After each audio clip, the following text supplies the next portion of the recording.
நம்முடைய பிதாவாகிய தேவனிடமிருந்தும் கர்த்தராகிய இயேசு கிறிஸ்துவினிடத்திலிருந்தும் நம் அனைவருக்கும் கிருபையும் சமாதானம் உண்டாவதாக. நம் தலைகளை தாழ்த்தி அவனுடைய சமூகத்தை நோக்கி பார்ப்போம். எங்கள் மகா பரிசுத்தமும் இரக்கமும் உள்ள நல்ல பிதாவே, இந்த ஆசீர்வதிக்கப்பட்டிருக்கிற ஓய்வு நாளுக்காக உங்களுக்கு நாங்கள் நன்றி செலுத்துகிறோம். ஆண்டவரே, உங்களுடைய மீச்சலின் ஆடுகளால் எங்களை ஒருமனப்பட்டு உங்களுடைய சமூகத்திலே நாங்கள் கூடி வர, உம்மை ஆராதிக்க, உங்களுடைய வார்த்தைகளை கற்றுக்கொள்ள, அப்பா இன்னும் அதிகமாய் எங்களை பலப்படுத்த நீ கூட்டி சேர்த்தி உங்களுக்கு நன்றி செலுத்துகிறோம். வர தாமதப்பட்டிருக்கிற தடைப்பட்டிருக்கிற ஒவ்வொருவரையும் கூட்டி சேர்த்தவர்களும் உங்களுடைய வசனத்தை நாங்கள் தியானிக்கும் பொழுது எங்களுடைய இருதயம் அப்பா உமக்குள்ளாக கனி கூர்ந்து அனல் கொண்டு எழும்ப செய்யும். உங்களுடைய வசனத்தை கொண்டு எங்களோடு கூட நீர் பேசும். பரிசுத்த ஆவியானவர் இவ்வேளையிலே எங்கள் ஒவ்வொருவர் மத்தியிலும் நீர் ஆளுகை செய்ய வேண்டுமா நாங்கள் செபிக்கிறோம். எங்கள் இருதயங்களையும் சிந்தனைகளையும் கிறிஸ்து இயேசுவுக்குள்ளாக காத்துக்கொள்ள வேண்டுமா நாங்கள் செபிக்கிறோம். பரிசுத்த சமூகத்தில் எங்களை தாழ்த்தி ஒப்பு கொடுத்து தருகிறோம். எங்களோடு கூட தங்கியிரும். எங்கள் ஜெபம் கேளும் நல்ல தகப்பனே. கிறிஸ்துவுக்குள் பிரியமானவர்களே, இந்த நாளுடைய செய்திக்கென்று எடுத்துக்கொள்ளப்பட்ட வேத பகுதி ஏசாயா தீர்க்கதரிசியின் நூல். ஏசாயா 25ஆம் அதிகாரம் 6 முதல் 10 வரையிலான வசனங்களை நாம் வாசிக்க கேட்கலாம். இந்த மலையிலே சகல ஜனங்களுக்கும் ஒரு விருந்தை ஆயத்தப்படுத்துவார். அது கொடுமையான பதார்த்தங்களும் பழமையான திராட்சரசமும் பூவும் மிகவும் உள்ள பதார்த்தங்களும் தெளிந்த பழமையான திராட்சரசமும் நிறைந்த விருந்தாயிருக்கும். சகல ஜனங்களையும் உள்ள முக்காட்டையும் சகல ஜாதிகளையும் மூடியிருக்கும். இந்த மலையிலே அழைக்கப்படுவார். அவர் மரணத்தை ஜெயமாக விளங்குவார். கர்த்தராகிய தேவன் எல்லா உயிரிலும் இருந்து கண்ணீரை துடைத்து தமது ஜனத்தின் மீதை பூமியை ஆக்கிரமித்து முற்றிலும் நீக்கி விடுவார். கர்த்தர் இதை சொன்னார். அக்காலத்தில் இதோ இவரே நம்முடைய தேவன், இவருக்காக காத்திருப்போம், இவர் நம்மை ரட்சிப்பார். இவரை கர்த்தர், இவருக்காக காத்திருந்தோம், இவருடைய ரட்சிப்பினால் பரிபூர்ண மகிழ்வோம் என்று சொல்லப்படும். கர்த்தருடைய கரம் இந்த மலையிலே தங்கும். குளம் எருக்களத்திலே மிதிக்கப்படுவது போல மாமா அவருக்கு மிதிக்கப்பட்டு போகும். ஹல்லேலூயா. தூங்கிட்டீங்களா காலையிலே? ஹல்லேலூயா. ஆண்டவராகிய தேவன் தம்முடைய ஜனங்களுக்கு கொடுத்த ஒரு பிரதானமான வாக்குத்தத்தத்துல ஒரு பகுதி இந்த ஏசாயா தீர்க்கதரிசி நூலிலே இடம்பெற்றுள்ளது. ஏசாயா 25:6 முதல் 10 வரையிலான வசனங்கள்ல ஆண்டவர் ஜனங்களுக்காக ஒரு புதிய காரியத்தை செய்வதற்கென்று ஆயத்தப்படுத்துகிறார். அது என்ன சொல்லி பார்த்தா 6ஆம் வசனத்துல நாம் வாசிக்கிறோம். சேனைகளின் கர்த்தர் இந்த மலையிலே சகல ஜனங்களுக்கும் ஒரு என்ன ஆயத்தப்படுத்துவார்? விருந்தை ஆயத்தப்படுத்துவார். இஸ்ரவேல் ஜனங்கள் துன்பத்தில் இருந்த காலத்திலே இந்த வாக்குத்தத்தம் அவர்களை நோக்கி வருகிறது. ஆண்டவர் என்ன சொல்றாருன்னா, ஒரு விருந்தை சகல ஜனங்களுக்கும் இந்த மலையிலே நான் ஆயத்தப்படுத்துவேன். அந்த விருந்து எப்படிப்பட்டதா இருக்கும்னா, ஆண்டவர் நமக்கு புரிகிற மாதிரி, மனிதர்களுக்கு புரிகிற மாதிரி ஆண்டவர் அதை விளக்குகிறார். எப்படி இருக்குதுன்னு பாருங்க. அது கொழுமையான பதார்த்தங்களும் பழமையான திராட்சரசமும் ஊனும் இனமும் உள்ள பதார்த்தங்களும் தெளிந்த பழமையான திராட்சரசமும் நிறைந்த விருந்தாய் இருக்கும். வாசிக்கும் போதே அத்தனை ஒன்றும் தோணுது இல்லையா? ஆண்டவர் கொடுக்கிற விருந்து எப்படிப்பட்டதுன்னா, கொழுமையான பதார்த்தங்கள், இனமும் ஊனம் என்னங்க? நான்வெஜ் இல்லையா? பிரதானமானதுல விருந்துல பிரதானமானது பழமையான திராட்சரசமும் நான்வெஜ்ஜும் இல்லைங்களா? அதை கொண்டு சகல ஜனங்களுக்கு நான் ஒரு விருந்தை ஆயத்தப்படுத்துவேன். அது மாத்திரம் இல்ல, தொடர்ந்து ஆண்டவர் என்ன சொல்றாருன்னா, சகல ஜனங்கள் மேலுள்ள முக்காட்டையும் சகல ஜாதிகளையும் மூடி இருக்கிற மூடலையும் இந்த மலையிலிருந்து அகற்றி போடுவேன். அப்ப தேவன் என்ன செய்கிறாரு? ஒரு நோக்கத்தை வைத்து ஜனங்களுக்கு விருந்தை ஆயத்தம் பண்ணுகிறார் இல்லைங்களா? 10ஆம் வசனத்துல பாருங்க, கர்த்தருடைய கரம் இந்த மலையிலே தங்கும். அப்போ 6 - 10 வரைக்கும் தேவன் ஒரு மலையின் மேலே அவர்களுக்கு ஒரு விருந்தை ஆயத்தப்படுத்துவதை குறித்து ஆண்டவர் பேசுகிறார். இதற்கு ஒப்புமையான ஒரு சம்பவம் புதிய ஏற்பாட்டுல இருக்கு. அது என்ன சம்பவம் ஞாபகம் இருக்குங்களா? ஆண்டவர் மலையின் மேல ஜனங்களை போஷித்த ஒரு சம்பவம். 5 அப்பம் 2 மீனை கொண்டு ஆண்டவர் என்ன பண்ணாருங்க? 5000 பேருக்கு மேலாக போஷிக்கிறார். யோவானின் நற்செய்தி நூல் 6ஆம் அதிகாரம் 1 முதல் 13 வரையிலான வசனங்கள்ல இந்த பகுதி இருக்கு. யோவானின் நற்செய்தி நூல் 6ஆம் அதிகாரம். யோவானின் அதிகாரத்தை என்ன சொல்லுவாங்கன்னா உணவுகளின் அதிகாரம்னு சொல்லுவாங்க.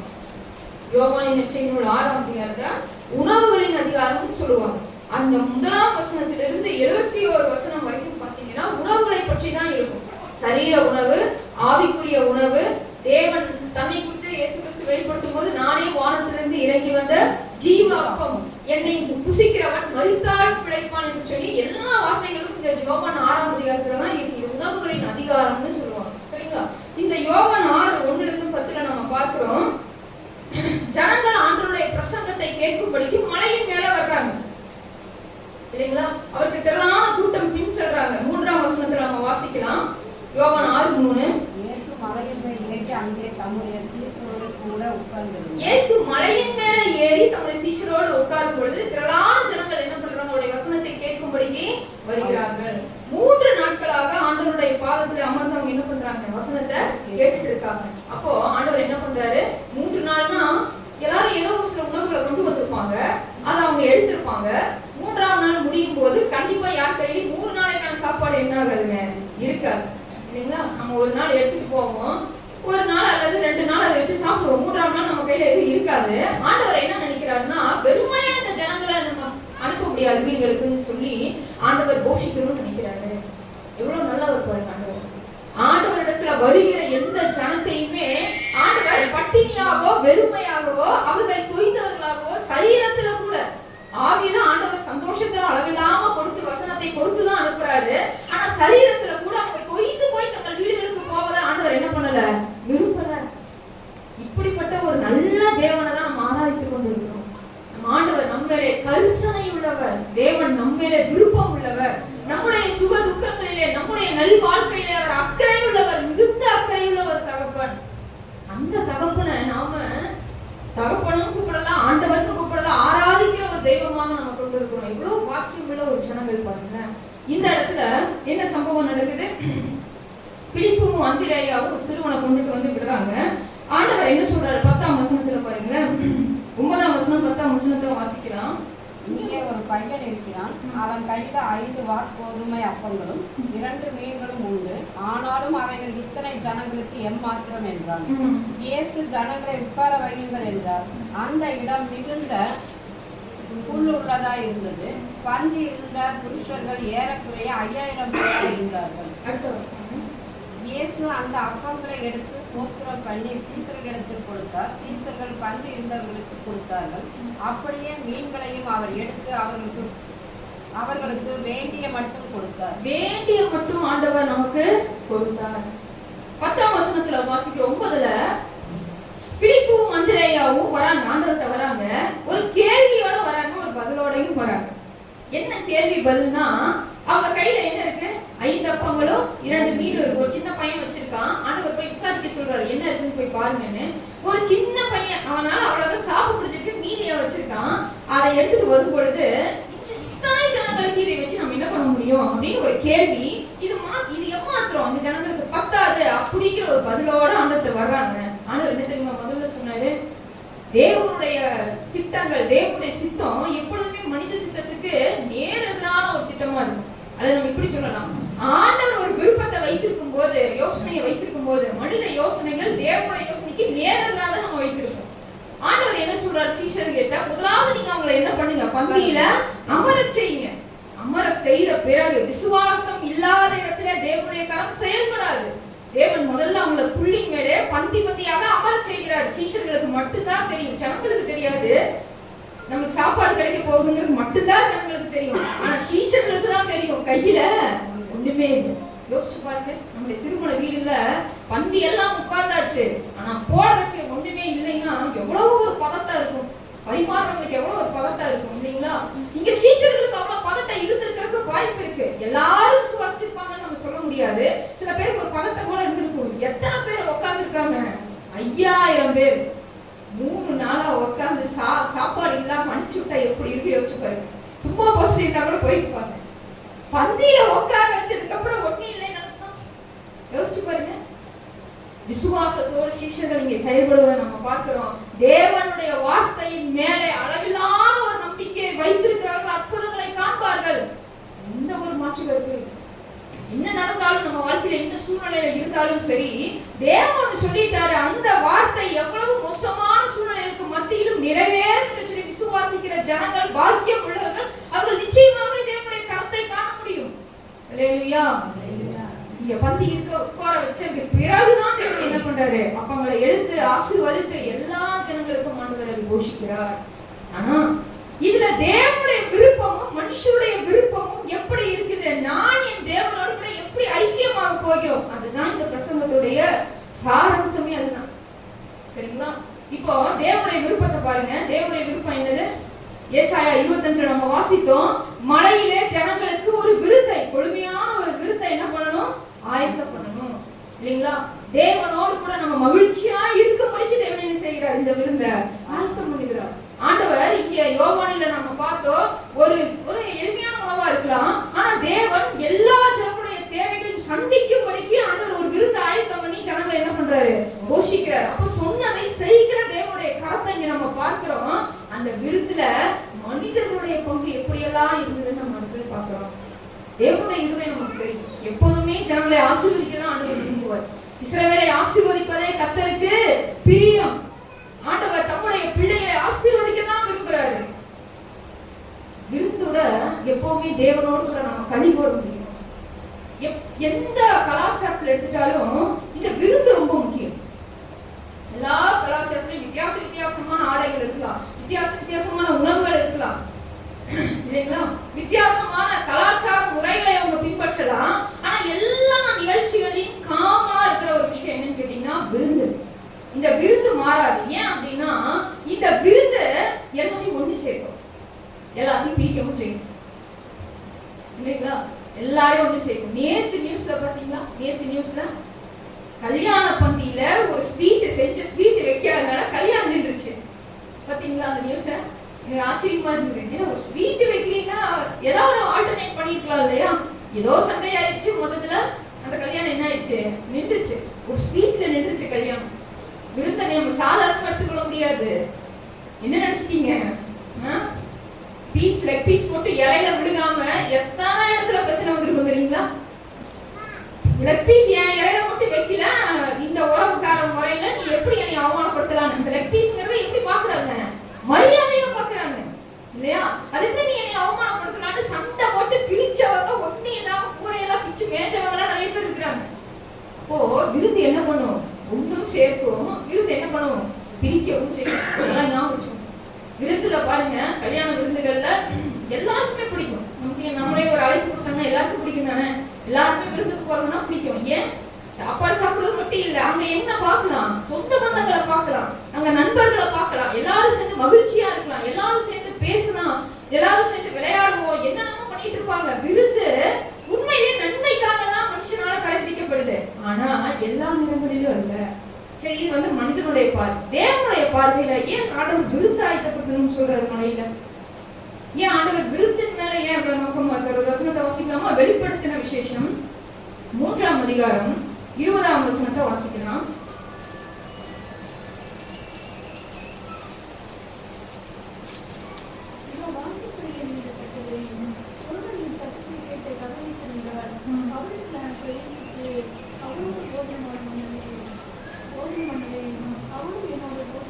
எவ்வளவு ஆச்சரியமான ஒரு வசனம் பாருங்க. நமக்கு இந்த வசனத்தோட முன்பகுதி நல்லா நமக்கு ஞாபகம் இருக்கு. நிறைய படங்கள்ல பார்ப்போம் இல்லையா, ஆண்டவர் என்ன பண்ணுவாரு, இயேசுசாமி கதவை தட்டுற மாதிரி ஒரு படத்தை கூட நம்ம பார்த்திருப்போம். இதோ வாசற்படியில நின்று கதவை தட்டுகிறேன். இது எந்த கதவு? மனக்கதவு, நம்முடைய இருதயம். வாசற்படியில நின்று கதவை தட்டுகிறேன், ஒருவன் என் சத்தத்தை கேட்டு கதவை திறந்தால் அவனிடத்தில் நான் பிரவேசிப்பேன். அப்படின்னு இந்த வசனம் முடியல. இவ்வளவு ஆச்சரியம் பாருங்க. அவனிடத்துல நான் பிரவேசிப்பேன்ங்கிறதோடு இந்த வசனம் முடியல. அவனிடத்தில் நான் பிரவேசித்து அவனோட என்ன பண்ணுவேன், போஜனம் பண்ணுவேன். இதுல நீங்க ஆச்சரியமான ஒரு விஷயம் என்னன்னா, ஏன் ஆண்டவர் போஜனம் பண்றதை பத்தி இவ்வளவு தூரம் பேசுறாரு? சாப்பாடு அவ்வளவு முக்கியமா? சாப்பாடுக்காக வாழ்க்கையே இருக்கு. நான் போன இதுலயும் நான் சொல்லணும்னு நினைக்கிறேன் இல்லைங்களா. அதுதான் பார்த்தேன், சாப்பாடு சாப்பாடு சாப்பாடு, ஓடுற ஓட்டமே சாப்பாடு தான், நினைவுகள் எல்லாம் சாப்பாடு தான். சின்ன குழந்தைகிட்டே நீங்க இதை பார்க்கலாம். நாளைக்கு ஸ்கூலுக்கு போய் என்ன ஹோம்ஒர்க் முதல்ல யோசிக்க மாட்டாங்க. நாளைக்கு என்ன செஞ்சு கொடுப்பீங்க, காலையில என்ன செஞ்சு கொடுப்பீங்க, கொடுப்பீங்க, ஸ்நாக்ஸ் கிட்ட செஞ்சு கொடுப்பீங்க. பல வீடுகளை நம்ம பார்க்க முடியாது தெரியுங்களா? மனிதன் குழந்தையா இருந்து அவன் வளரும் போதே அவனோட கூட என்ன ஆகுது, இந்த விருப்பங்கள் வளர்த்துக்கிட்டே இருக்கு. சாலமோன் எழுதுவாரு, கண் காண்பதினாலே கண் என்ன ஆகாது, திருப்தி ஆகாது அப்படி நிறுத்திட்டாரு. வாய் சாப்பிடுவதனாலே வாய் திருப்தி ஆகாதுங்கிறத உண்மை. ஒரு முறை பிரியாணி சாப்பிட்டு நம்ம திருப்தி ஆகிட்டுருவோமா? யோசிச்சு பாருங்க. அப்போ என்ன ஆகுது, இந்த போஜனம் மனிதனுடைய வாழ்க்கையில முக்கியமான ஒரு இடத்துல இருக்குது. ஆண்டவர் இங்க ஏன் போஜனம் பண்ணுவேன்னு சொல்றாரு? ஏன் தெரியுங்களா? போஜனம் வந்து ஐக்கியத்திற்கான ஒரு அடையாளம். எல்லாரோடையும் இப்ப வந்து நம்ம சாப்பிட்டுருக்கோம். சில இடங்கள்ல சமபந்தி விருந்துன்னு சொல்லுவாங்க பாருங்களேன். ஆக்சுவலா அப்படி ஒரு கான்செப்டே கிடையாது. எல்லாருமே சமமானவங்க தான் உலகத்துல. பட் ஏதோ சமபந்தி விருந்து நல்லா வச்சிருப்பாங்க. நம்ம ஒருத்தரோட உட்காந்து சாப்பிடணும்னா அவங்க கூட நமக்கு ஏற்கனவே என்ன இருக்கணும், ஒரு அறிமுகம் இருக்கணும், ஒரு ஐக்கியம் இருக்கணும். அவங்களோட தான் நம்ம இணைந்து என்ன பண்ண முடியும், சாப்பிட முடியும். ஆண்டவர் என்ன சொல்றாருன்னா, போஜனம் பண்ணுவது என்பது நேரடியாக அந்த மனுஷனோட அல்லது அந்த மனுஷியோட ஐக்கியமாய் வாழ்வதற்கு சமானம். அதனாலதான் ஆண்டவர் என்ன சொல்றாரு, நான் அவனோடு கூட போஜனம் பண்ணுவேன், அவனும் என்னோடு கூட போஜனம் பண்ணுவான். பிரசங்கி 10ஆம் அதிகாரம் 10ஆம் வசனத்தை வாசிங்க. பிரசங்கி 10:19. விருந்து சந்தோஷத்துக்கு என்று செய்யப்படும், களிப்பாக்கும். அப்ப இந்த விருந்து எதுக்காக செய்யப்படுது? சந்தோஷத்துக்கு என்று செய்யப்படுது. இப்போ நம்ம வேதத்துல சில இடங்கள்ல எங்கெல்லாம் விருந்து நடக்குது நம்ம ஒரு பட்டியல் எடுப்போம். சரிங்களா? எத்தனை காரியங்கள் ஞாபகம் வருதுங்கிறத பத்தி நம்ம யோசிப்போம். பழைய ஏற்பாட்டிலையும் சரி புதிய ஏற்பாட்டிலையும் சரி நிறைய இடங்கள்ல விருந்து நடந்தது. சரிங்களா? சில விருந்துகள் நன்மையா முடிந்தது. நம்ம ஏற்கனவே சிந்தித்தபடி சில விருந்துகள் எப்படி இருக்கும், நன்மையா போய் முடியும். சில விருந்துகள் விருந்தினாலேயே பிரச்சனையா போய் முடிஞ்சதும் உண்டு. விருந்தினால பிரச்சனையும் போய் முடியும். உங்களுக்கு எதெல்லாம் ஞாபகம் வருது?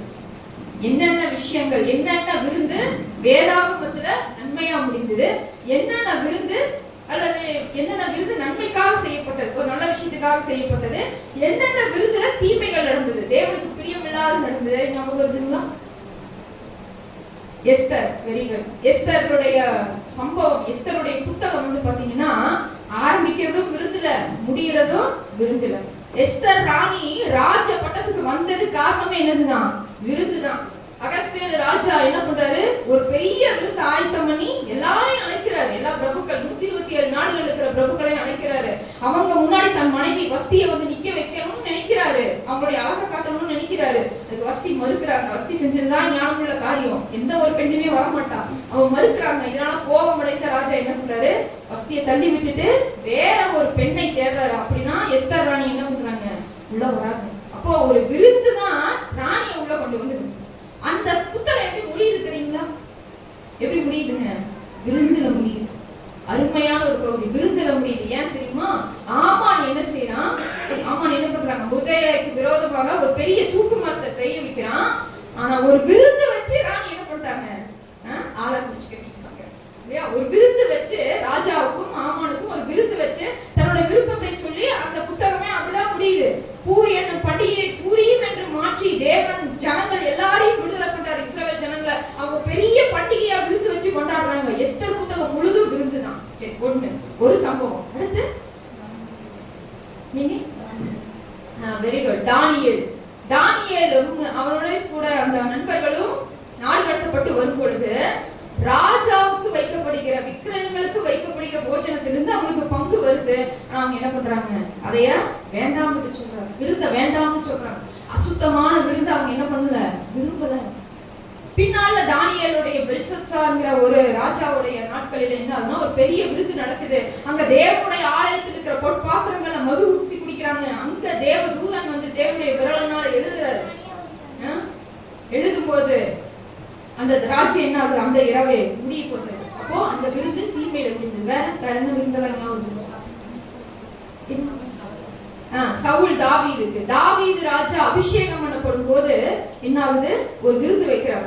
சவுல் போய் என்ன பண்றாரு, தாவீத ஈசாயுடைய குடும்பத்தை சந்தித்து வழி விருந்தை நான் ரெடி பண்ணி இருக்கிறேன், எல்லாரும் வாங்கன்னு சொல்லி குடும்பத்தை அழைக்கும் பொழுது அங்க என்ன ஆச்சரியம் தெரியுங்களா, அந்த விருந்தே தாவீதுக்காக தான் நடக்குது. ஆனா தாவீதை விட்டு அவங்க கூப்பிடல, அவங்க அப்பாவை கூப்பிடல, அவங்க சகோதரர்கள் கூப்பிடல. ஆனா அந்த விருந்து யாருக்காக தேவன் ஆயத்தம் பண்ணாரு, தாவீதுக்காக தான் ஆயத்தம் பண்ணாரு. ஆனா பின்னால தாவீது தான் ராஜாவானார். அந்த நாளிலே தாவீது ராஜாவாக அபிஷேகம் பண்ணப்படுகிறார். அந்த விருந்து நன்மையா முடியுது. அப்புறம் நிறைய விருந்து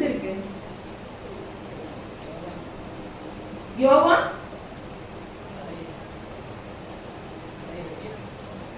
வெரி குட். யோவான் ஸ்நானகனுடைய தலை வெட்டப்படும் போது அங்க என்ன நடக்குதுங்க? ஏரோது ராஜா என்ன பண்றாரு?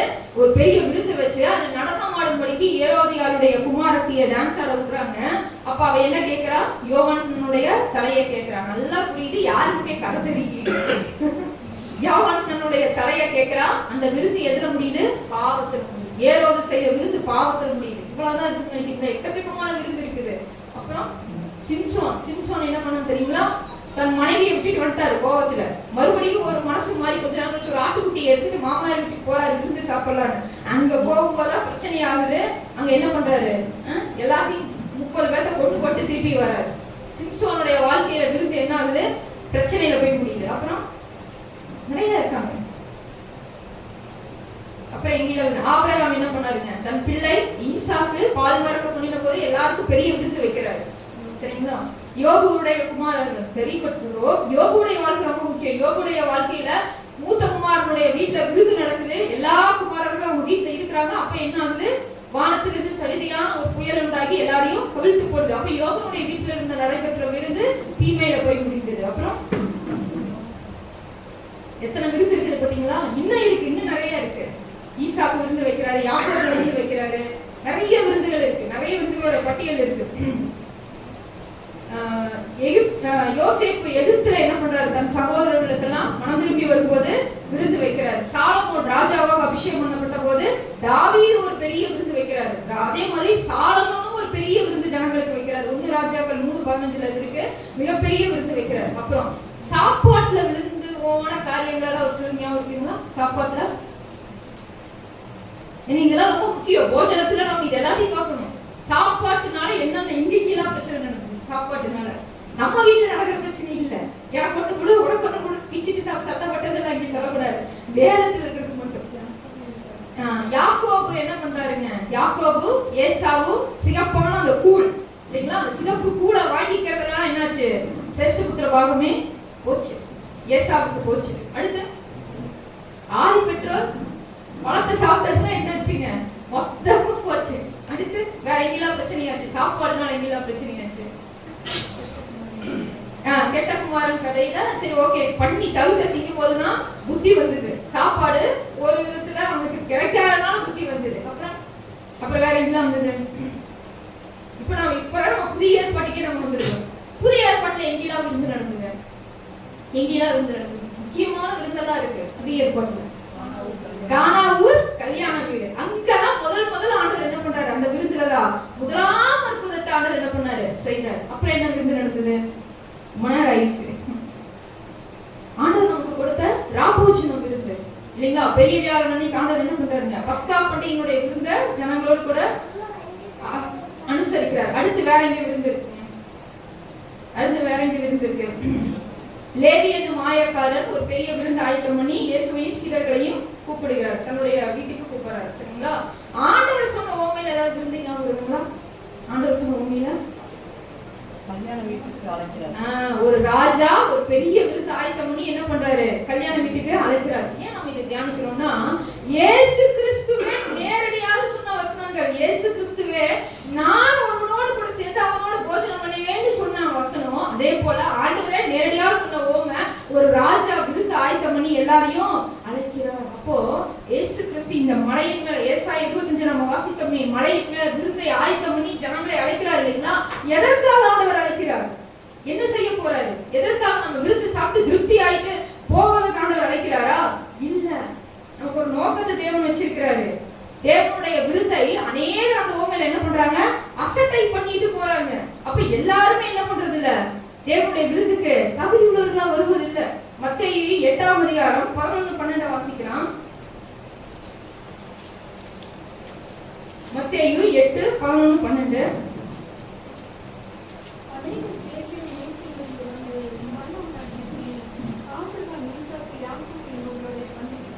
ஆண்டவர் ஏன் இந்த வசனத்தை சொன்னார் தெரியுங்களா? அடுத்த வசனத்தை வாசிங்க. ராஜ்யத்தின் புத்திரரோ புறம்பான இருளிலே தள்ளப்படுவார்கள். அப்ப பரலோகத்துல ஆண்டவர் என்ன பண்றாரு? நிச்சயமாகவே ஒரு விருந்து ஆயத்தம் பண்றாரு. மாட்டுக்கருத்தே இல்ல. வெளிப்படுத்தின விசேஷம் 19ஆம் அதிகாரம் 9ஆம் வசனத்தை வாசிங்க. வெளிப்படுத்தின விசேஷம் 19:9. அவள் என்னை நோக்கி, ஆட்டுக்குட்டியானவரின் கல்யாணத்திற்கு அழைக்கப்பட்டவர்கள் பாக்கியவான்கள் என்று என்றார். மேலும் இதிலே தேவனுடைய சத்தியமான வசனம் என்று தேவனுடைய சத்தியமான வசனங்கள்ல ஒண்ணு என்ன தெரியுங்களா? ஆட்டுக்குட்டியானவருடைய கல்யாண விருந்து. ஆட்டுக்குட்டியானுடைய கல்யாண விருந்து எப்படி வித்தியாசமா இருக்கு பாருங்க. ஆட்டுக்குட்டியானவருக்கு என்ன வைக்கிறாங்க? கல்யாண விருந்து. யார் ஆட்டுக்குட்டியானவர்? ஆண்டவராகிய இயேசு கிறிஸ்து. இந்த மணவாட்டி, அவர் மணவாளன், மணவாட்டியாகிய சபை. மணவாட்டியாகிய சபைன்னு சொல்லும்போது அனுப்புற டிஎல்சி சபை இல்ல, உலகத்தில் இருக்கிற தேவனுடைய பிள்ளைகள் அத்தனை பேரும் சேர்த்துதான் இருக்குங்க சபை. ஆனா பிரச்சனை என்னன்னா, இதுல டினாமினேஷனே கிடையாது. டிஎல்சி, சிஎஸ்ஐ அப்படிலாம் இல்ல. ஆண்டவருடைய சபை என்பது எப்படிப்பட்டதா இருக்கும்னா, மணவாட்டியாகிய சபை என்பது ரட்சிக்கப்பட்டவர்களை மட்டுமே சேர்த்தவர்களா இருக்கும். அது ஆண்டவருக்கு மட்டும்தான் அந்த கணக்கு தெரியும், நமக்கு தெரியாது. நம்ம பக்கத்துல இருக்கிறவங்க எல்லாரையும் பாக்குறவங்க எல்லாரும், ஊழியம் செய்யறவங்க எல்லாரும் பசுத்தவான்கள் எல்லாம் கிடையாது. அந்த மணவாட்டியாகிய சபையில் இருக்கிற உறுப்பினர்கள் எல்லாருமே வெவ்வேறு, அவங்க கத்தோலிக்க சபையில இருந்து கூட வரலாம், பெண்டகாஸ்டல் சபையில இருந்து வரலாம், பாரம்பரிய சபையில இருந்து வரலாம், அல்லது பிற மதங்கள்ல இருந்துகிட்டு ரகசியமா இயேசுவை பின்பற்றினவங்க கூட இருக்கலாம். ஆனா ரட்சிக்கப்பட்ட எல்லாரும் மணவாட்டியாகிய சபை என்று தேவன் ஒரு சபையை வச்சிருக்காரு. அதுல தேவனுடைய பிள்ளைகளாக சேர்க்கப்பட்டு இருக்காங்க. அந்த சபை தான் எடுத்துக்கொள்ளப்படும். இதை மறந்துடக்கூடாது. ஆண்டுடைய நியாயத்தீர்ப்பு நாளிலே சபை எடுத்துக்கொள்ளப்படும் என்று சொன்னா, நேரடியாக லிட்டரா நாம எல்லாரும் போவோமான்னு எனக்கு தெரியாது. ஆனா எல்லா தேவனுடைய பரிசுத்தமுள்ள பிள்ளைகள் இணைந்து ஒரு சபையாக எடுத்துக்கொள்ளப்படுவாங்க. அன்றைக்கு தேவன் என்ன பண்ணுவாரா? ஒரு விருந்த ஆயத்தம் பண்ணுவார். கல்யாண விருந்து. ஏன் தெரியுங்களா? கல்யாண விருந்து நிறைய ஆண்டவர் சொல்றாரு. தனக்கென்று மணவாட்டியாகிய சபையை ஆண்டவர் என்ன பண்றாரு? தன்னுடைய மணப்பெண்ணாக நியமித்து வச்சிருக்காரு. அதனால கல்யாண விருந்துன்னு சொல்றாரு. அந்த விருந்துல எப்படி இருக்கும்னா, மத்தேயு 8 நம்ம வாசிச்சோம். அநேகர் கிழக்கிலும் மேற்கிலும் விருந்தை என்ன பண்ணுவாங்க? வந்து அந்த விருந்துல பங்கெடுப்பார்கள். இதுலதான் நீங்களும் நானும் வரோம். நம்ம தேவனுடைய தேவன் இயேசு கிறிஸ்து பிறந்த வம்சத்துல வந்து நம்ம பிறக்கல. நாம் தேவனுக்கு தூரமாய் புறஜாதிகளாய் இருக்கும்போது அவருடைய வசனம் என்னாச்சு? நம்மளை சந்தித்தது, அவருடைய கிருபை நம்மை சந்தித்தது. அநேகர் தேவனுடைய ராஜ்யத்துல வந்து பந்தி இருப்பார்கள். ராஜ்யத்தின் புத்திரரோ புறம்பான இருளிலே தள்ளப்படுவார். நாம எந்த விருந்துல இருக்கிறோங்கிறது ரொம்ப முக்கியம். எந்த விருந்துல நம்ம ஐக்கியம் உள்ளவர்களா இருக்கிறோம். இன்னைக்கு நாம் இந்த உலகத்தில் அனுசரிக்கிற விருந்து தேவனிடத்துல நம்மளை பிரிக்கும் தெரியுங்களா? அதுக்கு எக்கச்சக்கமான உதாரணங்கள் இருக்கு. என்னாகமம் 25ஆம் அதிகாரம் 1 முதல் 3 வசனங்களை வாசிப்போம். என்னாகமம் 25 1 to 3.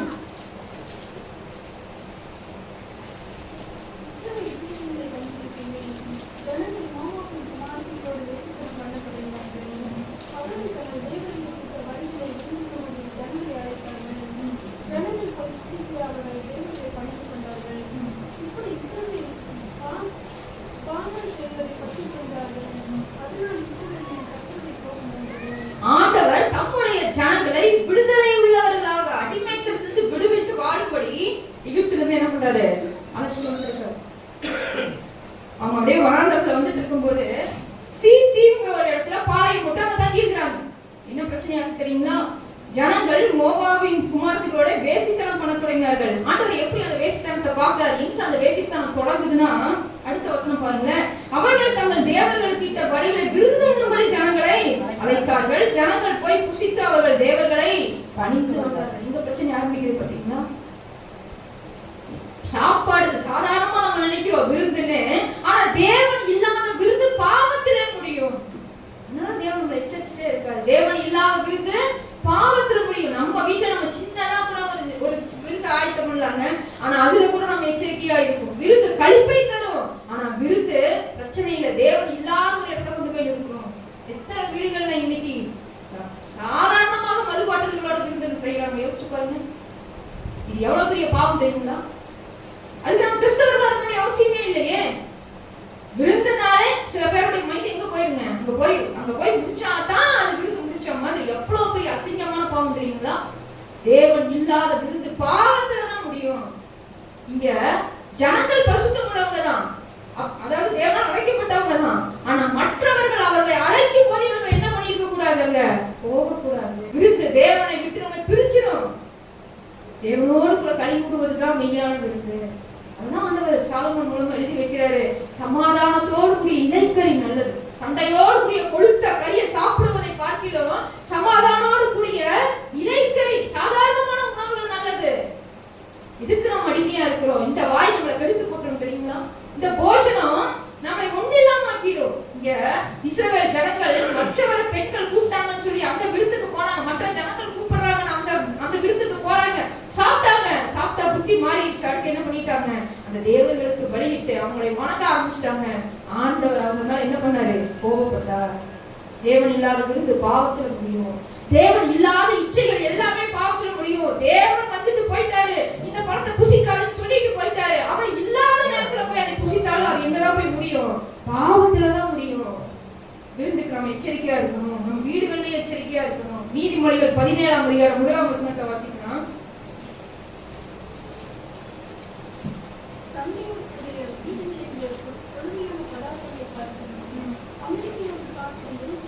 வெறும் துணிக்கே நலம்.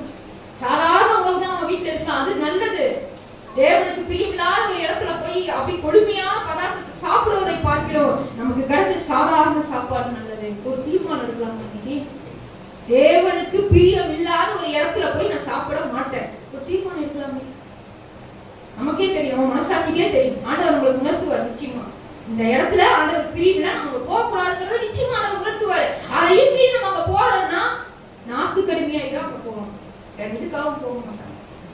இன்னொரு ஒரு தீர்மானம், தேவன் என் வீட்டுல நான் ஒரு விருந்து செய்யும் போது அங்க சாராயமோ மதுவோ வேற எதுவுமே இருப்பதற்கு நான் அனுமதிக்க மாட்டேன். ஏன் நம்ம தீர்மானம் எடுக்கக்கூடாது? நம்ம குடும்பங்கள்ல இதெல்லாம் தீர்மானம் எடுக்க சொல்றதே கேவலமான ஒரு விஷயம். இதெல்லாம் தெரிஞ்சிருக்கணும். முதல்லயே நமக்கு தெரிஞ்சிருக்கணும். இதெல்லாம் நம்ம ஃபாலோ பண்ணி இருக்கணும். நான் இருக்கிற இடத்துல ஒரு தேவனுடைய பிள்ளையா நான் இருக்கிற இடத்துல இந்த காரியம் நடைபெறதுக்கு அனுமதிக்க முடியாது. எத்தனை குடும்பத்துல சண்டைகள் போய் முடிச்சிருக்கும் தெரியுங்களா? அதுக்கப்புறம் தேவையில்லாத பேச்சு, தேவையில்லாத காரியங்கள், அது போய் சண்டையில தான் முடியும். சாப்பாட்டை சாதாரணமா இல்லை, அது தேவனிடத்துல சேர்க்கவும் செய்து தேவனை விட்டு பிரிக்கவும் செய்யும். இச்சைக்காக, சாப்பாடு இச்சைக்காக தான் ஜனங்கள் எல்லாம் வனாந்தரத்துல வந்துட்டு இருக்கிறாங்க. ஆண்டவர் வானத்தின் மன்னாவை கொண்டு போஷிச்சுட்டு இருக்கிறாரு. ஜனங்கள் எதுக்கு எழுதாம தெரியுங்களா? எதுக்கு எழுதாங்க? நாங்க எகிப்துல இருக்கும் போது சாப்பிட்ட வெள்ளரிக்காயும் வெள்ளப்பூண்டையும் நினைச்சு எழுதிட்டு இருந்தாங்க. நான் எங்களுக்கு இறைச்சி இல்லை, எங்களுக்கு யாரு இறைச்சியை கொடுப்பாங்கன்னு சொல்லி ஜனங்கள் ஓட ஒப்பாரி வைக்கிறாங்க. மோசே என்ன பண்ணுவாரு? 15 லட்சம் ஜனங்கள் இருக்கிறாங்க. அவர் எங்க போய் எல்லாத்துக்கும் சாப்பாடு எப்படி ஆயத்தம் பண்ணுவாரு? போய் ஆண்டவர்கிட்ட ஜெபிக்கிறாரு. ஆண்டவர் என்ன பண்ணாருங்க? காடைங்களை திரளாய் கொடுத்தார், திரளாய் கொடுத்தார். பிரச்சனை என்னன்னா அதை இச்சித்ததுதான் பிரச்சனை. எங்களுக்கு இறைச்சி சாப்பிடணும் போல அதுக்கு ரெக்வஸ்ட் வச்சிருந்தாலும் கூட அது வேற மாதிரி போயிருக்கும். எப்பவுமே நல்லா தெரிஞ்சுக்கோங்க, தேவனுடைய பிள்ளையுடைய வாழ்க்கையில நமக்கு ஒரு நன்மை வேணும், நமக்கு ஒரு நம்ம விருப்பம் ஒண்ணு வேணும்னா அது தேவனுடைய சித்தம் இருக்கான்னு நம்ம செக் பண்ணிக்கணும். இல்ல அப்படின்னா அமைதியா தான் இருக்கணும். எனக்கு இது வேணுமே வேணும்னு அடம்பிடிச்சோம்னா சத்தியமா நம்ம அங்க போய் பாவம் செய்யும், கட்டாயமா பாவம் செய்யும். அவங்க இறைச்சியில செஞ்சாங்க, நம்ம வேற விஷயத்துல செய்யும். போய் ஜனங்கள் போய் அழுகுறாங்க. ஆண்டவர் அவங்களுக்கு காடைகளை கொடுத்தார். ஆனா அந்த காடைகளை போய் புடிச்சு சமைச்சு அப்படி இச்சையோட வாயில வச்சு திங்கும் போது ஆண்டவர் என்ன பண்ணாருங்க? அடிச்சாரு. எக்கச்சக்கமான ஜனங்கள் செத்து போனாங்க. ஏன் தெரியுங்களா? தேவனை விட அவங்க விரும்பினது எது? காடையும் கறியையும் விரும்பினாங்க.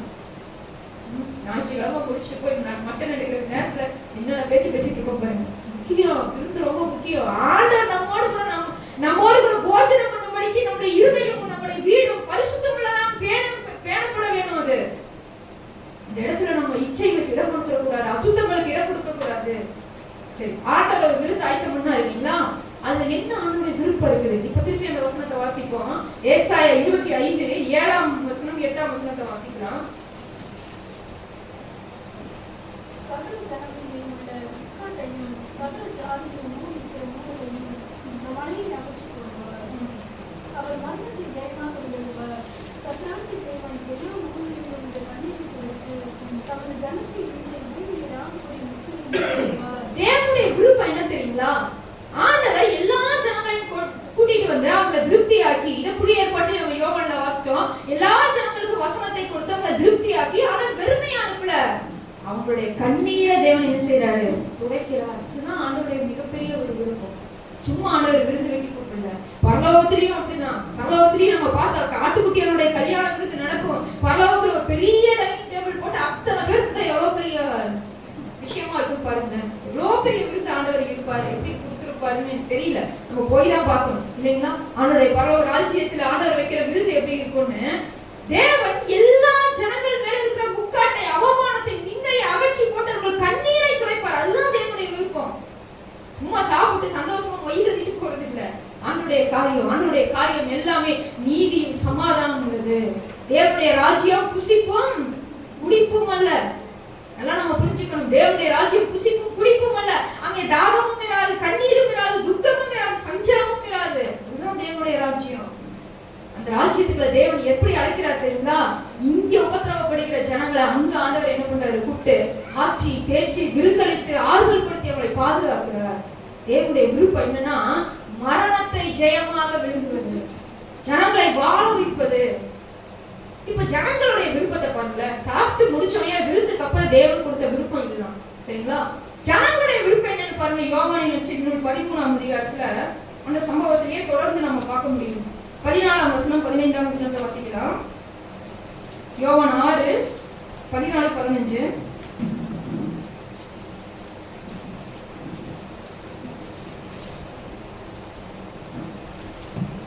இயேசு செய்த அற்புதத்தை அந்த மனுஷர் கண்டு மெய்யாகவே இவர் உலகத்தில் வருகிறவரான தீர்க்கதரிசி என்றார்கள். எந்த அற்புதத்தை? 5 அப்பம் 2 மீன் கொண்டு ஏராளமான ஜனங்களை ஆண்டவர் போஷித்த அற்புதத்தை கண்டு மெய்யாகவே தீர்க்கதரிசி என்றார்கள். அது வரைக்கும் சரிதான். அடுத்த வசனத்தை பாருங்க. ஆதலால் அவர்கள் வந்து நம்மை ராஜாவாக்கும்படி பிடித்துக் கொண்டு போக மனதாய் இருக்கிறார்கள் என்று இயேசு அறிந்து மறுபடியும் விலகி தனியே மலையின் மேல் ஏறினார். மறுபடியும் விலகி தனியே மலையின் மேல ஏறினார். ஏன் இந்த நிலைமை ஆண்டவர் யோசிச்சு பாருங்க. இப்போ ஜனங்கள் எல்லாம் சாப்பிட்டு திருப்தி ஆயிட்டாங்க. ஆண்டவர் மலையிலிருந்து எல்லாரும் கீழே வந்துட்டாங்க. எல்லா ஊர்களுக்கு போகணும். ஆனா இவங்களுக்கு எல்லாம் ஒரு யோசனை, ஒரு கூட்டம் போடுறாங்க. இவர ராஜா வாசனை நம்மளுக்கு என்ன இல்ல, பிரச்சனையே கிடையாது. நல்ல ராஜா, ரொம்ப ரொம்ப நல்ல ராஜா இல்லைங்களா? அவங்க எதிர்பார்த்திருந்த தாவீதின் அரசாட்சி அங்க வரப்போகுதுன்னு அவங்க எதிர்பார்த்தாங்க. அரசியல ஒரு மாற்றம் வரப்போகுதுன்னு எதிர்பார்த்தாங்க. ஏன்னா அவங்க எங்க இருக்கிறாங்க? ரோமர்களுக்கு அடிமைகளா இருக்கிறாங்க. ஏரோது ராஜா ஆளுகை செய்யறாரு. ஆனா ஏரோது ராஜா வந்து பகுதி கட்டுற ஒரு ராஜா, ரோமர்களுக்கு கீழே இருக்கிறாரு. அவர் தம்முடைய ஜனங்களை ஆளுகை செய்யறாரு. இது எப்படின்னா பிரிட்டிஷ்காரங்க நம்ம இந்தியாவை ஆட்சி செஞ்சாங்க பாத்தீங்களா? அங்கங்க நம்ம ஆட்களை விசாரிக்க வச்சிருப்பாங்க. ஏன்னா நம்ம ஆட்களுக்கு மட்டும் தான் நம்மளை பத்தி தெரியும் இல்லைங்களா? நம்ம ஜனங்களை பத்தி தெரியும், அவங்களுடைய குணங்கள் எல்லாமே தெரியும். சோ இவங்க என்ன சூழ்ச்சி செஞ்சாலும் அதை அந்த இன்டர்மீடியட் ஆளு நல்ல விதமா கொண்டு போய் கொடுக்கணும், நல்ல விதமா மக்களுக்கு ஆகணும். இதுக்காக இன்டர்மீடியட்டா அவங்களே ஒரு ஆள தலைவரா வைப்பாங்க பாத்தீங்களா? அந்த மாதிரி ரோமர்கள் என்ன பண்ணாங்க? ஏரோது ராஜாவை இஸ்ரவேல் ஜனங்கள் மேல ஆட்சி செய்யும்படிக்கு அப்படி வச்சிருந்தாங்க. ஆனா இவர் வரி கட்டணும், கப்பம் கட்டணும், எல்லாமே பண்ணணும் இந்த ஏரோது ராஜா. இந்த சூழ்நிலையில ஏரோதுவை தள்ளி விட்டுட்டு இயேசு கிறிஸ்துவ ராஜாவாக்கிட்டா சூப்பரா இருக்கும் இல்லையா? இவர் என்ன பண்ணுவாரு? வேலை செய்ய வேண்டாங்க. முதல் விஷயம் யோசிச்சு பாருங்க. வேலை செய்ய வேண்டாம், கொஞ்சோட அப்ப இருந்தா போது என்ன பண்ணிடுவாரு? 5000 பேர், 10,000 பேர், 1,00,000 பேர் மேல சாப்பாடு போட்டுருவாரு. வேலையை முடிச்சுதான் இல்லைங்களா? எவ்வளவு சூப்பரான ஒரு ராஜா. இந்த மாதிரி ஒரு ராஜா கிடைக்குமா? எல்லா ராஜாவும் வரி வாங்குவாங்க. இவர் வரி கூட வாங்க மாட்டாரு. ஏன்னா இவர் நல்லவர்னு எல்லாருக்கும் தெரியும். இவர் வரி வாங்க மாட்டாரு, திட்ட மாட்டாரு, கொடுமையை தண்டிக்க மாட்டாரு. நோயெல்லாம் இருந்தா என்ன பண்ணிடுவாரு? குணமாக்கிடுவாரு. பிரச்சனையே இல்லை இவர் ராஜா வந்து. இப்படிதான் ஜனங்கள் யோசிச்சாங்க. அவர்கள் தங்களை பிடித்துக் கொண்டு போய் ராஜாவாக்க வேண்டும் என்று மனதாயிருக்கிறார்கள் என்பதை இயேசு அறிந்து அவர்களை விட்டு விலகி போனார். அப்ப சாப்பிட்டவங்களுக்கு எத்தனை பேருக்கு புத்தி இருந்ததுன்னு யோசிச்சு பாருங்க. தேவன் தான் ஆசீர்வதித்து அப்பங்களை விட்டு ஜனங்களை போஷித்தார். அந்த ஜனங்கள் வசனத்தை கேட்க தான் வந்தாங்க. ஆனா அவருடைய இருதயம் விருப்பம் எப்படி இருந்தது? விருப்பம் எப்படி இருந்ததுங்க? தேவனுடைய சித்தத்துக்கு செவி கொடுக்கும்படி இல்லை. கர்த்தருடைய சித்தத்துக்கு செவி கொடுப்பதான் தேவன் நம்மளை அழைத்திருக்கிறாரே ஒழிய நம்ம விருப்பத்துக்காக ராஜாவாக்கணுங்கிறதுக்காக தேவன் அழைக்கிறார். அவருக்கு தெரியும் மனுஷகுமாரன் பல பாடுகள் படணும், தான் சிலுவையில அறையப்பட வேண்டும், நான் ராஜாவாதி ராஜா தான். ஆனா ஜனங்கள் விரும்புதே வண்ணம் நான் அவங்களை அப்ரோச் பண்ண முடியாதுங்கிறது இயேசு கிறிஸ்துவுக்கு நல்லா தெரியும். தன்னுடைய பிதாவின் சித்தத்துக்கு முழுமையாக அர்ப்பணித்திருந்தார். அதனால எந்த மனுஷனுடைய விருப்பத்துக்கும் அவர் என்ன பண்ணல, தன்னை விட்டுக் கொடுக்கல. பிரியமானவர்கள், அழைக்கப்பட்டவர்களாகிய நாம எப்படிப்பட்ட இருதயத்தோட தேவனை தேடுறோம்? நம்முடைய நோக்கம் என்ன? நம்முடைய விருப்பம் என்ன? தேவனுடைய விருப்பம் நம்முடைய ஜனங்களுடைய கண்ணீரை துடைப்பது. ஆனா ஜனங்களுடைய விருப்பம் எப்படி இருந்ததுங்க? எளிமையான ஒரு வாழ்க்கையை வாழ்ந்துட்டு அப்படியே சுகபோகமான ஒரு வாழ்க்கையை வாழ்ந்துட்டு போகுது. இந்த நோக்கத்திலிருந்து நம்மளுக்கு தான் தேவன் உணவு வச்சிருக்காரு. யோசிச்சு பாரு. ஜனங்க எப்பவுமே ஜனங்கள் தான், மாறவே மாட்டாங்க. இது யாருக்கு நல்லா தெரியும் தெரியுங்களா? அரசியல்வாதிகளுக்கு நல்லா தெரியும். எப்பேற்பட்ட விஷயம்னாலும் ஜனங்க மறந்துடுவாங்கன்னு தெரியும். ஆளுகை செய்யறவங்களுக்கு நல்லா தெரியும். விளம்பரம் பண்றவங்களுக்கு நல்லா தெரியும்.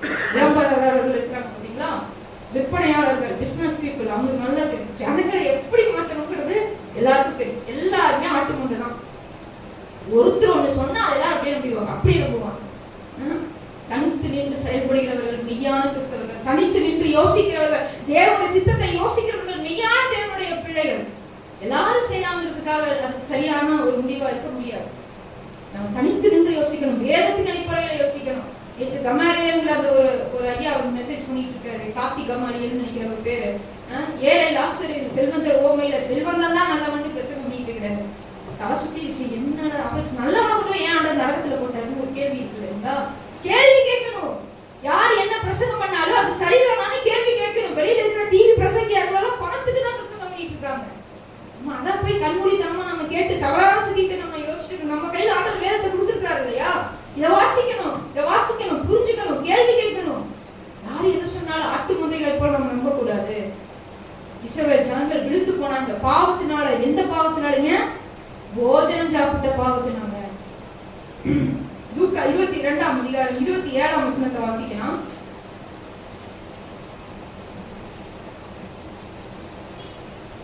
லூக்கா 12:37 ஒருத்தங்க எடுத்துக்கோங்க.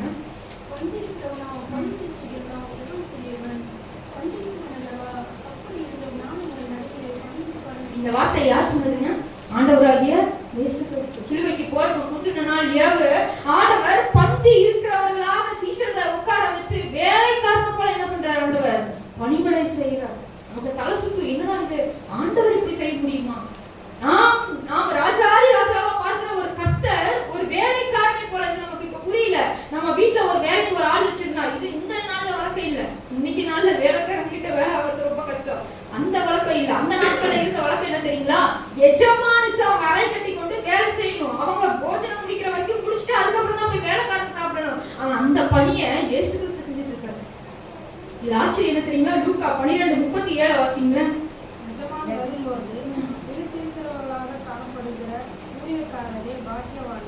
அவர் அவரை கட்டிக்கொண்டு அவர்களை பந்தியில் இருக்க செய்து சமீபமாய் வந்து அவர்களுக்கு ஊழியம் செய்வார் என்று இது இயேசு கிறிஸ்துவே மெய்யாக சொன்ன வார்த்தைகள். ஆண்டவர் என்ன சொல்றாருன்னா, எஜமான் வரும்போது ஆண்டவர் மீண்டும் மேகங்களின் மேல் வருவார் அல்லவா?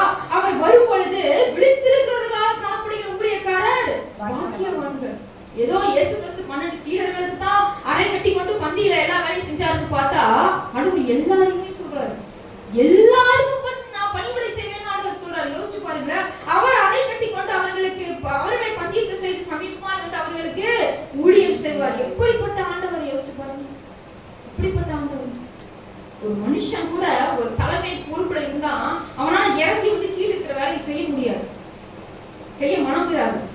ஆனா ஆண்டவர் நம்மை, உங்களை, என்னை உண்டாக்கின கடவுள், நம்மை வாழ வைக்கிற கடவுள், நம்மை நீதி செய்கிற கடவுள், நம்மை ஆளுகை செய்கிற கடவுள், நம்மை பந்தி இருக்க செய்து, நம்ம பாக்கியவான்களா இருக்கும்போது, விழித்திருக்கிறவர்களா இருக்கும்போது நம்மளை பந்தி இருக்க செய்து அவர் என்ன பண்ணுவாரா? நமக்கு போஜனம். யோசிச்சு பாருங்க. இயேசு கிறிஸ்து ரசம் கொண்டு வாங்க ஊத்துங்கன்னு சொன்னா எப்படி இருக்கும்? யோசிச்சு பாருங்க. அவர் ஊழியம் செய்வார். எப்பேற்பட்ட ஆண்டவர் ஆண்டவர். யோசிச்சு பாருங்க. இங்கேயும் வந்து ஆண்டவர் என்னதான் பண்றாரு? பந்தியை பத்தி தான் பேசுறாரு. போஜனத்தை பத்தி, பந்தியை பத்தி ஏன் ஆண்டவர் திரும்ப திரும்ப பேசுறாரு? ஏன்னா அது தேவனோடு இருக்கிற ஐக்கியத்தை குறிக்குது. மனிதர்களோடு நாம் இந்த உலகத்துல செய்யற விருந்துல நம்ம எச்சரிக்கையா இருக்கணும். ஏன்னா அது தேவனோடு இருக்கிற விருந்தை தடுத்துடக்கூடாது, அந்த பந்தியை கெடுத்துடக்கூடாது. ஆண்டவர் பல இடங்கள்ல பரலோக ராஜ்யத்தின் பந்தியை குறித்து பேசியிருக்காரு. இந்த விழிப்புணர்வோடு கூட நம்ம தேவனத்தை நெருங்குவதற்கு நம்ம எச்சரிக்கையா இருக்கணும். முதல்ல பார்த்தோம், தேவன் என்ன பண்ணாரு? விருந்து கொடுத்து மகிழ செய்வார். இரண்டாவது, தேவனுடைய விருப்பத்தோடு நம்மளைய மகிழ செய்வார். மூணாவது, உண்மையான மகிழ்ச்சி தெரியுங்களா? அவரோட இருக்கிறதா மகிழ்ச்சி. அவரோட இருக்கிறதா மகிழ்ச்சி. நமக்கு தெரிஞ்ச ஒரு வசனங்களை முடிச்சிடலாம். ஆபகுக் 3ஆம் அதிகாரம் 17-18 வசனங்களை வாசிக்கலாம். ஆபகுக் 3:17-18. ஒருத்தர் சங்கீதம் 4:7 எடுத்துக்கோங்க. சங்கீதம் 4:7. ஆபகுக் 3:17-18. நமக்கு நல்லா தெரிஞ்ச வசனம். அத்திமரம் துளிர் விடாமல் போனாலும், திராட்சை செடிகளில் பழம் உண்டாகாமல் போனாலும், ஒலிவ மரத்தின் பலன் அற்று போனாலும், வயல்கள் தானியத்தை விளைவியாமல் போனாலும், கிடையில் ஆட்டு மந்தைகள் முதலற்று போனாலும், தொழுவத்திலே மாடு இல்லாமல் போனாலும். இது எல்லாம் என்னங்க? இப்ப நம்ம லிஸ்ட் அவுட் பண்ணதெல்லாம் என்னது? சாப்பாடும் சம்பாத்தியமும் இல்லைங்களா? ஒரு மனுஷன் எதுல திருப்தியானா? நல்ல சாப்பாடு, நல்ல சம்பாத்தியம். இது கிடைச்சா எந்த மனுஷனும் மனுஷன் திருப்தி ஆயிடுவான், எப்பேற்பட்டவனும் திருப்தி ஆயிடுவான். ஆனா ஒரு தேவனுடைய பிள்ளை அப்படி கிடையாது. ஆண்டவர் உண்மையில சொன்னார், ஒரு மனுஷனுடைய வயல் நன்றாக விளைந்தது. அவன் என்ன பண்ணானா, எல்லா தானியங்களையும் சேர்த்து களஞ்சியங்களை சேர்த்து வச்சானா. அது பத்தலையா, களஞ்சியம் பத்தலையா. அப்ப அவன் தன் இருதயத்துல சொன்னானா, என் களஞ்சியங்களை நான் இடித்து பெரிதா கட்டுவேன், எனக்கு விளையிற தானியங்களை எல்லாம் நான் சேர்த்து வைப்பேன். அப்புறமா நான் என் ஆத்துமாவை பார்த்து நீ புசித்து குடித்து அநேக வருஷம் நீ சந்தோஷமா இழைப்பாரு, உனக்காக அநேக வருஷங்களுக்கு பொருட்கள் சேர்த்து வைக்கப்பட்டிருக்குதுன்னு நான் சொல்லுவேன் அப்படின்னு சொன்னானா. அப்போ வானத்திலிருந்து ஒரு சத்தம் வந்துச்சு. ஆண்டவர் என்ன சொன்னாரா, மதிகேடனே, இன்றைய ராத்திரியில நீ உன்னுடைய ஆத்துமாவை விட்டு நீ பிரிய வேண்டியதா இருந்தா நீ சேர்த்து வைத்தவைகள் யாருடைய? எதுல ஒரு மனுஷன் திருப்தி ஆவான்னு பாத்துக்கீங்க. நல்ல காசு வருது, நல்ல சாப்பாடு கிடைக்கும், ஆனாதான் ஒரு மனுஷனை திருப்தி பண்றதுக்கு இவ்வளவு போதும். பழைய ஏற்பாட்டுல இருந்து நம்ம பாக்குறோம், ஆதாமியாவால இருந்து நம்ம பாக்குறோம், இஸ்ரவேல் புத்திரர்கள் வராதற்கு நடந்து வரும்போது பாக்குறோம். எல்லா காலகட்டத்திலயுமே மனுஷன் இப்படிதான். ஆனா ஒரு தேவனுடைய பிள்ளை அப்படி இல்லை. கூடோ கஞ்சியோன்னு சொல்லுவாங்க பாத்தீங்களா, அதெல்லாம் யார் ஃபாலோ பண்றாங்கன்னு எனக்கு தெரியாது. ஆனா உண்மையான கர்த்தருடைய பிள்ளை எத்தனை எதிர்ப்புகள் வந்தாலும் சரி, எத்தனை பேர் ஒதுக்கி வச்சாலும் சரி, எத்தனை விருதுக்கு தன்னை அழைக்காம போனாலும் சரி, ஆனா தேவனுடைய பிள்ளையா இருப்பதுதான் எனக்கு மகிழ்ச்சி. தேவனுடைய பிள்ளையா இருப்பதுதான் மகிழ்ச்சி. தேவனுடைய சித்தத்தை செய்வதுதான் எனக்கு மகிழ்ச்சி. தேவனுடைய வசனத்துக்கு கீழ்ப்படிவதுதான் எனக்கு மகிழ்ச்சி. இப்படி வாழ்றதுதான் மெய்யான தேவனுடைய பிள்ளை. யாவுக்கு தீர்க்கதரிசி என்ன எழுதுறாரு பாருங்க, இது எல்லாமே இல்லாம போனாலும் அத்திமரம் துளி விடல, திராட்சை செடி பலன் கொடுக்கல, ஒலிவ மரத்தின் பலன் இல்ல, வயல் தானியத்தையே கொடுக்கல, ஆட்டு கிடையெல்லாம் செத்து போச்சு, அதெல்லாமே அழிச்சு போச்சு, இது எல்லாமே என்னை விட்டு போனாலும் நான் கர்த்தருக்குள் மகிழ்ச்சியாக இருப்பேன், என் ரட்சிப்பில் தேவனுக்குள் களி கூறுவேன். எது மகிழ்ச்சி? எல்லாமே நம்மளுக்கு கிடைச்சு சாப்பிட்டு திருப்தியா இருக்கிற மகிழ்ச்சியா? அப்படிதான் உலகம் தேடிட்டு இருக்கு. அது மகிழ்ச்சி கிடையாது. ஆண்டவர் தருகிற மெய்யான சமாதானம், சந்தோஷம், அதுதாங்க மெய்யான விரும்பு. அதான் மெய்யான விரும்பு. ஆண்டவர் சொன்னார் இல்லைங்களா, மரணத்தை ஜெயமாக விழுங்குவார். நம்ம சாப்பிடுற போஜனை எல்லாம் ஒரு நாள் செழிச்சு போகும், எல்லாம் அழிச்சு போகும், நாம் அழியும் போது வயிறும் சேர்ந்து அழியும். வசனம் ஒரு அழகான வசனம் இருக்குது, போஜனத்துக்கு வயிறும் வயிற்றுக்கு போஜனமும் ஏற்கும். அருமையான வசனங்க. போஜனத்துக்கு வயிறும் வயிற்றுக்கு போஜனம் ஏற்கும், ஆனாலும் இவ்விரண்டையும் தேவன் நியாயத்திலே கொண்டு வந்து நிறுத்துவார். வயிற்றை கொண்டு வந்து போஜனம், சாப்பிட்ட போஜனத்தை கொண்டு வந்து ஆண்டவர் நியாயத்தில் நிறுத்துவார். ஏன் தெரியுமா? இந்த போஜனங்கள் எல்லாம் தேவனுக்கு விரோதமாக சாப்பிட்ட உணவுகள். நாம ஏதோ நம்ம தான் போய் நிப்போன்னு பார்த்தா ஆளுக்கு முன்னாடி தொண்டி நிற்கும் பாத்தீங்களா, அந்த மாதிரி இது போய் நிக்குது வயிறு. அதுக்கெல்லாம் பதில் சொல்லணும். ஆண்டவர் கேட்கிற கேள்விக்கெல்லாம் சாப்பிட்ட சாப்பாடு பதில் சொல்லணும். அது எங்க சொல்லணும்? நம்ம தான் சொல்லணும். இது எதுவுமே இல்லைனாலும் நான் தேவனுக்கு மகிழ்ச்சியா இருக்கேன், எதுவுமே இல்லைனாலும் நான் தேவனிடத்துல கழிவு. தாவீது என்ன சொல்றான்னு பாருங்க, 4ஆம் சங்கீதம் 7ஆம் வசனம், அவர்களுக்கு தானியமும் திராட்சரசமும் பெருகி இருக்கிற காலத்தின் சந்தோஷத்தை பார்க்கிலும் அதிக சந்தோஷத்தை இருதயத்தில் தந்தி. தேவனுடைய வார்த்தைகள் ஒன்று கூட ஜோடி இல்லாம, ஒன்று கூட ஒத்து இல்லாம தனித்து நிற்காது. தாவீது என்ன சொல்றாரு, தானியமும் திராட்சரசமும் பெருகி இருந்தா எல்லாரும் சந்தோஷப்படுவாங்க உலக மக்கள் எல்லாம். ஆனா அதை பார்க்கிலும் அதிகமான சந்தோஷத்தை பரிசுத்த ஆவியானவர் எனக்கு தந்தார். இந்த வார்த்தையை கொண்டுதான் ஆண்டவர் பின்னால ஆண்டவர் சொன்ன ஓமையில அந்த செல்வந்தனை நியாயம் இருக்கிறார். அவனுக்கு வயலெல்லாம் விளைச்சிருக்குது, ரொம்ப சந்தோஷப்பட்டான். அவன் எல்லாருக்கும் கொடுக்காம அழிச்சானெல்லாம் சொல்லல, சந்தோஷப்பட்டான், சேர்த்தி வச்சா, தன்னை ஆத்மாவை பார்த்து வாழ்த்துனான். ஆண்டவர் அந்த ராத்திரிக்கே அவனுடைய ஆத்மாவை எடுத்துட்டாரு. எதை ஆண்டவர் நம்ம கிட்ட எதிர்பார்க்கிறாரு? எல்லாமே கொடுத்தாலும் நீ எதுக்குள்ளதான் சந்தோஷப்படணும்?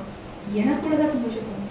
ஆபகுக்கு எழுதினாரு, எதுவுமே சாப்பிடறதுக்கு இல்லைனாலும், என்னுடைய பலன் இல்லைனாலும் நான் கர்த்தருக்குள்ள சந்தோஷமா இருப்பேன். தாவீது சொல்றாரு, எல்லாமே இருந்தாலும் நான் என்ன பண்ணுவேன்?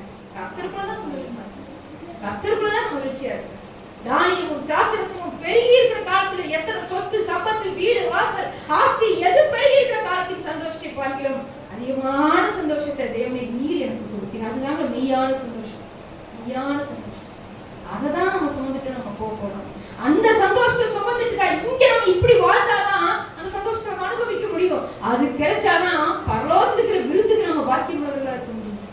பவுல் எழுதினார் பிலிப்பியர் 4:4, கர்த்தருக்குள் எப்பொழுதும் சந்தோஷமாயிருங்கள். அதோட அவன் நிறுத்தல. நான் என்ன தெரியுமா எழுதுனா, தொடர்ந்து 12 நான் வாசிக்கிறோம், என் குறைச்சல்களிலே நான் போதிக்கப்பட்டேன். தாழ்ந்திருக்கவும் எனக்கு தெரியும், வாழ்ந்திருக்கவும் எனக்கு தெரியும், பட்டினியா இருக்கும் பரிபூர்ணப்படவும், பட்னியா இருக்கிற மட்டும் இல்ல பரிபூர்ணமா இருந்தாலும் அதை விட நான் தேவனை நேசிப்பதற்கு நான் கற்றுக்கொண்டேன். நம்ம கையில என்ன இருக்கு, கொஞ்சம் இருக்கா அதிகமா இருக்கா, என்ன இருந்தாலும் அது நம்மள ஒரு நாளும் திருப்தியாக்க கூடாது. அதுல நம்ம சந்தோஷப்படக்கூடாது. தெரியுமா உங்களுக்கு? இப்படியெல்லாம் இருக்கா? இதுதான் மெய்யான கிறிஸ்தவ. ஆண்டவர் நம்மளை ஆசீர்வதித்திருக்கலாம், நமக்கு லட்சக்கணக்கான சம்பாத்தியத்தை கொடுத்திருக்கலாம், அல்லது ஆண்டவர் நமக்கு ஆஸ்திகளை கொடுத்திருக்கலாம். அதெல்லாம் ஒரு விஷயமே கிடையாது. நமக்கு தெரியுமா? அதெல்லாம் நம்ம இந்த மண்ணில் விட்டுட்டு போக போறோம். அதெல்லாம் ஒரு பெரிய விஷயம் இல்லை. அவங்கள விட நான் இதை வச்சிருக்கேன், இவங்கள விட கம்பாரிசன் மாதிரி உலகத்துல மோசமான விஷயம் எதுவுமே கிடையாது. சுத்தமா பிடிக்காது. கம்பாரிசன் மாதிரி மோசமான விஷயம் எதுவுமே கிடையாது. அவங்கள விட இவங்களை விட நீங்க நல்லா பாத்தீங்கன்னா, பக்கத்து வீட்டுல ஒரு டீ பிடிச்சு வாங்கினா இந்த வீட்டுல வந்துடும். நிறைய பேருக்கு அந்த பழக்கம் இருக்கு, இந்த வீட்டுல வந்துடும். ஏன் தெரியுமா? அவங்கள விட அவங்க ஈக்குவலா நம்மளுடைய அளவு மெஷர்மெண்ட் எல்லாம். ஏன் உலகத்துல நிறைய பேர் இருக்காங்க, எல்லாருமே கம்பேர் பண்ண வேண்டியதானே? இல்ல, கண்ணுக்கு எத்தாப்புல யார் இருக்காங்களோ அவங்களுக்கு இதெல்லாம் மோசமான ஹேபிட். கிறிஸ்தவர்களுக்குள்ள இல்ல, இருக்கவே கூடாத ஹேபிட். நம்ம எப்படி இருக்கணுங்க? தேவனுக்கு பயப்பட்டு இருக்கணும். நமக்கு ஒரு விஷயம் தேவையா, அதை வாங்கலாம், எந்த தவறுமே கிடையாது. ஒருத்தங்க வாங்குறாங்கிறதுக்காக நம்ம வாங்கணும்னா, நம்ம கிறிஸ்தவனாலே நமக்கு என்னன்னு தெரியுங்க, ஆண்டவர்னாலே என்னன்னு தெரியுங்க. இதுக்காக நம்ம வாங்கணும் எந்த அவசியம் கிடையாது. ஒருத்தங்க செஞ்சாங்கிறதுக்காக, அந்த பிள்ளை கூட இங்கிலீஷ் மீடியம்ல படிச்சாங்கிறதுக்காக நீங்க படிக்கணும் எந்த அவசியம் கிடையாது. கடன் வாங்கி சரிதானுங்க? கம்பேர் பண்ணாதீங்க. கம்பாரிசன்ல உலகமே விழுந்து கிடக்குது. கிறிஸ்தவர்கள் என்னைக்குமே கம்பேர் பண்ண வேண்டியது. என்னோட வாழ்க்கை நானும் என் தேவன், அவர் என்ன சொல்றாரு அதான் என் வாழ்க்கை, அவர் எனக்கு என்ன கொடுக்குறாரு அது போதுமானது. போதும் என்கிற மனதுடன் கூடிய தேவ பக்தியே மிகுந்த ஆதாயம். இன்னைக்கு அதை பார்க்கவே முடியல, பாஸ்டர்களோடையும் பார்க்க முடியல. போதும் என்கிற மனதுடன் கூடிய தேவ பக்தி மிகுந்த ஆதாயம். தேவன் சம்பாதிக்க மாட்டார் நம்மள சொல்லல, அது மேல கவனத்தை வைக்காதீங்க ஆண்டவர் சொல்றாரு. அது மேல கவனத்தை வைக்கலாம். நம்ம என்ன பண்ணுவோம் தெரியுங்களா? அநேகருக்கு உதவுவோம். அது ஒரு நேரடியான வெளிப்பாடு. என்னுடைய இருதயம், என்னுடைய பொக்கிஷம் எங்க இருக்குதுன்னா அங்கதான் என் இருதயம் இருக்கும். என் இருதயம் என் பொக்கிஷமும் தேவனிடத்துல இருக்குதுன்னு சொன்னா, என் சம்பாத்தியத்துல நான் ஏழைகளுக்கு நான் கண்டிப்பா சப்போர்ட் போட்டுட்டு இருப்பேன். ஏதோ ஒரு வகையில அவங்க கடமை பிரச்சனை, அவங்க ஏதோ ஒரு வகையில அவங்களுக்கு உதவி செஞ்சுட்டு இருப்பேன். அந்த பழக்கம் நம்ம கிட்ட இல்லைன்னா நம்ம பொக்கிஷம் நம்முடைய இருதயமும் உலகத்தின் காரியத்துலதான் இருக்கு. இதுல யாருமே மறுக்க முடியாது, இது யாருமே தடுக்க முடியாது. இல்லைங்க, எனக்கு ஆண்டவர் தான் முக்கியம்.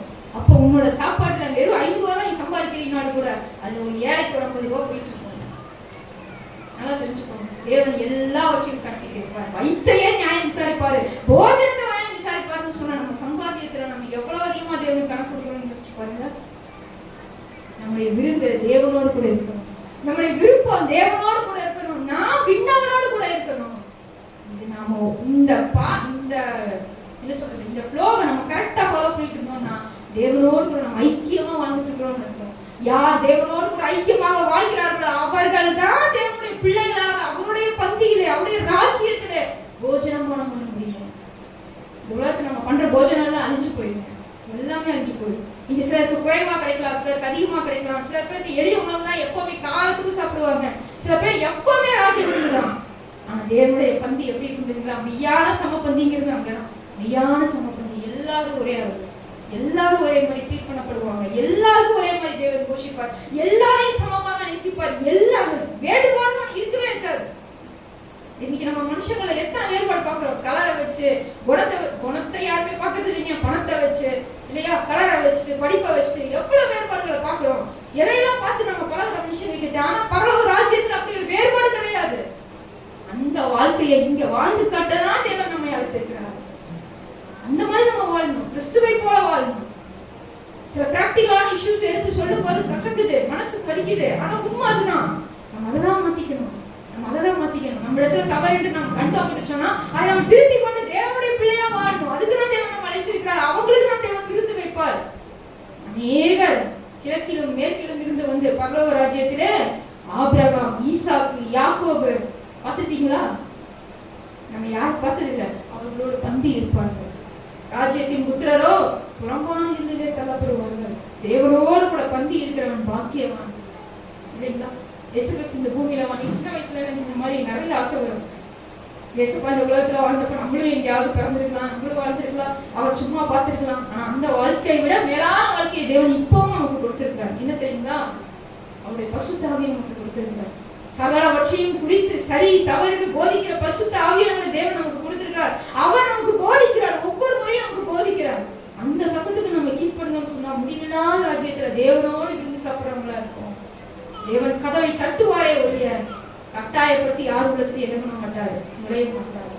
தேவனுக்கு நம்ம விட்டு கொடுப்போம். நம்முடைய விருது இந்த பூமிக்குரியது அல்ல, இது ஒரு சாதாரண காரியமும் இல்ல. சாப்பாட்டை நீங்க சாதாரணமாகவும் நினைச்சிட முடியாது. விருந்து என்பது பூமிக்குரியது அல்ல. தேவனோடு ஒரு ஐக்கியமா இருக்கும்படிக்கு நாம் அந்த விருந்தை ஆயத்தப்படுத்துவோம். கர்த்தர் வசனங்களை நமக்கு ஆசீர்வதிப்பார்.